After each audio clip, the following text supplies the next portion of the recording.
কাজ করছে অন্য জায়গা, আবার ভিসার ব্লক হয়ে রয়েছে, মানে কাজ করছে মানে ওমানের যে কারণগুলো আছে, মানে আমার ভিসা এক দোকানের আমি আরেক দোকানে কাজ করি, আমার ওখানে ব্লক হয়ে যায়, মানে পুলিশ ধরলে পড়ার সমস্যা হয়।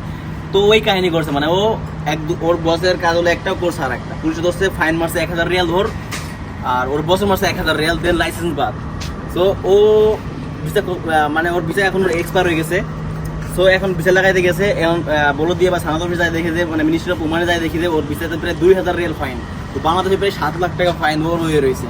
তো এর ভিতরে কোনো ভিসা মানে লাগানোর কোনো সুযোগ নাই ফাইন না দেওয়া ছাড়া। দেন আবার পাসপোর্ট ওর আছে, পাসপোর্ট একটা বাঙালি ওর কি ফ্রেন্ড হয়, পাসপোর্ট দিয়েছে, মানে পাসপোর্ট দিয়ে ও চেক করে দিয়েছে যে কলেজের বন্ধু। হ্যাঁ, পাসপোর্ট হয়ে দালাল দিয়ে পাসপোর্টে বাঙালি লোকে মানে কাবজা শুরু করে দিয়েছে যে পাসপোর্ট দেওয়া যাবো না, টাকা দিতে দেবো, আমি মানে বিভিন্ন ধরনের ফ্যাসিলিটি বেড়ে গেছে। তো সবকিছুর শেষে আর কি আমার বস ওর যা যা ছিল, মানে ব্লক, তারপরে পাসপোর্টের সমস্যা, মানে আমার বসে ওর সব ঠিক করে দিতে একদম ফ্রিতে, কোনো টাকা লাগে না।